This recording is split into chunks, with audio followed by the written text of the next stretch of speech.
Dear damn, whoever is making these candles, damn, there's sabotage, damn, they're exploding. Dear damn, whoever is making these candles. A Russian soldier discovered a troubling issue. The trench candles sent by civilians were exploding instead of burning properly, possibly rigged with explosives. Enraged, he vowed to return and issued threats of retaliation against the babushkas who had crafted them. Dear damn, whoever is making these candles, damn, there's sabotage, damn, they're exploding. This candle just blew up like this, it's burning, damn. It feels like there's gunpowder in there, damn it. Now I'll open them up and check, damn it, the candle just exploded in the middle, damn it. Some bastard, whoever makes these candles, damn it, some Ukrainian is putting in gunpowder or sulfur, I don't know, there was an explosion just now, damn it. My face got slightly burned, damn it. It exploded again, damn it. These candles, damn it. It is as if they're stuffing firecrackers in there. Who the hell is sending these pathetic candles? Who the hell is sending these? Have to ask Tatiana about it. It's her friends dealing with this. Who is sending these damn candles? I'll come and take down all these grannies. The Russians continue to be obsessed with stealing toilets after 3 years of war. The second army in the world, ladies and gentlemen.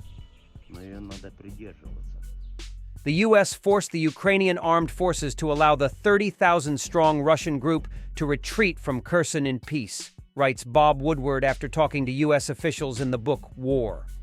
The author writes that when the Ukrainian army was liberating Kherson, American intelligence warned that the risk of a nuclear strike would increase if the Russians lost their main forces, the bulk of the professional army, while retreating from the city. According to the plan, the Ukrainian armed forces were supposed to pursue the retreating Russians and launch massive attacks. But this did not happen. The Russians retreated without significant losses. It turned out that before the Russians left, the Americans called Gerasimov, who promised Milley that if there were major losses during the retreat from Kherson, nuclear weapons would be used. After that, the Russians received a kind of security guarantee and calmly reached the left bank. Woodward claims that American fear of nuclear weapons forced the Ukrainian armed forces to simply wait.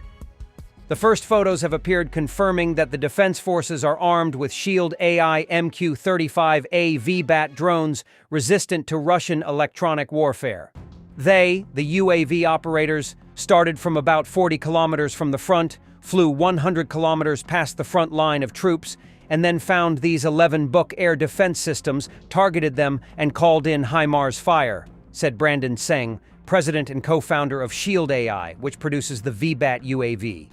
General characteristics: takeoff, vertical, length, 2.7 meters, wingspan 3 meters, weight, 57 kilograms, power plant, 1 Suter TOA 2882-cylinder engine, maximum speed, 90 kilometers per hour, maximum range, 480 kilometers, flight time, 10 hours, maximum flight altitude 6,100 meters.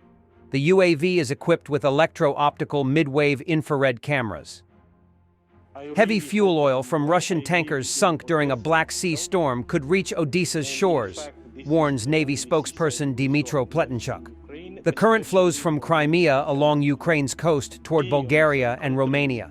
Pletenchuk stresses that Russia disregards ecology, people, and tourism risks. I really hope I'm wrong. I live in Odessa myself. And in fact, this is the only seaside resort left in Ukraine, especially for those who cannot fly beyond the country's borders. And one wants to believe that it still won't reach here. But if we take a map of the currents and look at it, it might suggest quite unfavorable conclusion. Yeah? Especially on the western coast of Crimea, oil sludge has already been seen. And the current there circulates counterclockwise along our coast and further to Romania, Bulgaria. Similarly, there are already reports from the Turkish coast and Georgian coast regarding this fuel oil. Therefore, there is great doubt that this disaster will pass us by, but we want to believe. Regarding your question about these tankers, Yes, of course, they will use them. They are using them. And actually, their choice is very simple. Some Black Sea, some population, some ecology, and oil sites. To fill their budget and finance the war, of course, they choose the latter. The fact that these ships are over 50 years old, they violate safety measures, operational requirements, draws much of our attention. That many ships do not even have insurance at all. But he says that the Russian Federation, in principle, has always ignored all these issues. They don't care about people. What can we even say about the environment and wildlife? The United States has completed the modernization of the B-6112 LPU nuclear bomb as part of its service life extension program. The U.S. National Nuclear Security Administration reported that the service life has been extended by 20 years. These bombs, which are delivered by air, are critical to maintaining the nuclear deterrent. The B-61-12 LPU is the latest modification of the B-61 family of nuclear bombs, which have been deployed at U.S. Air Force and North Atlantic Treaty Organization bases for over 50 years, making them the oldest weapon in the U.S. nuclear stockpile. The modernization program to replace the outdated analogs of these bombs that have reached the end of their service life officially started in 2008. The new LEP warhead will maintain the effectiveness of the B-61-12 bomb and allow modification of the -3, -4, -7, and -10 variants of the B-61 family of bombs.